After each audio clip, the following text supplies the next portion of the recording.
Assalomu alaykum qizlar. Biz aynan mana shu fasonni bichilishini, fasonni emas, aynan mana bu yengdi va varaq desa ham bo'ladi, yeng desa ham bo'ladi, chunki yeng sifatiga ham o'tyapti bu. Hozir trendda bo'lib turibdi bu. Ko'p ko'ryapman chunki Instagramda juda ham ko'p mana reelslarimda chiqib kelyapti. Mana shu aynan mana shu varaqli yengni men sizlarga ko'rsatib o'tmoqchiman bugun. Bu yengimiz varaqning eng tepa qismi, eng keng qismi, eng tepa qismi bo'lyapti. Bu 20 sm bo'lyapti. Bu yog'i endi 34 sm tushyapman. Yelkadan mana bu yergacha 34 sm. Chunki belida belrog'ida bo'lsin deyishdilar, mana bu bantigini. Shuning uchun 34 sm tushdim. Yondan mana o'rta qismidan 11 sm kirdim. 11 sm kiryapman bu yerda. 11 sm mana bu joyga kiryapman. Keyin mana bu kastoyni olishga o'rgataman. Kastoy deyarli yarim kastoy desa ham bo'ladi. Mana bu holatda 20 sm yengimiz uchun, 20 sm bo'lishligi uchun men bu yerda hozir buklavim. Mana birinchi kromkaga buklanyapti. Keyin bu holatda to'rga buklab olyapman.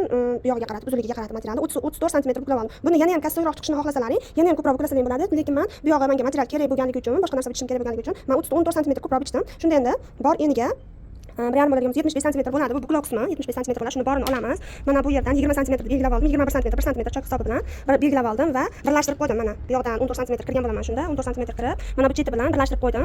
Keyin bu tekis tomoni, materialga ko'ylakka ulanadigan tomoni. Bu yog'i varaq bo'lib, keng turadigan tomoni bo'lyapti. Oysimon yoy shaklida mana bunday qilib, mana bu chizgichlardan foydalanib chiqarib oldim. Sizlarga tavsiya qilaman, mana shu naborda olishlaringiz juda ham ishingizga qo'l kelar ekan.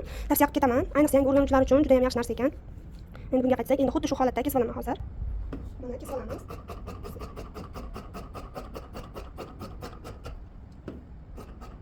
Andazalardan foydalanmasdan ishlari mumkin. Men uchun andaza qilib olib ketgan ko'ra mana shu narsa osonroq bu shaklda. Shifonlarda, krep materiallarda, sotlanuvchan kristal materiallarda, keyin yana adreslarda, lekin обязательно men foydalanaman. O'rtasidan ketib olamiz. Yelkani o'rtasida zibirga tortganimizda ham, yelkani o'rtasida mana bu qismi qolishligi uchun. Bittasi oldiga, bittasi orqaga ketib qolmasligi uchun mana bu ketilgan joyini kesib qo'ygan joyimizni yelkani chok qismiga qo'yib, bu yoqdan bu yoqqa qaratib tikib olamiz. O'rtadan chekkaga, o'rtadan yana chekkaga qilib tikib olamiz. Buni zibirga qilib, chiroyli qilib bitgan holatini inshaalloh chiqarib beraman. Bizni kuzatishda davom etinglar.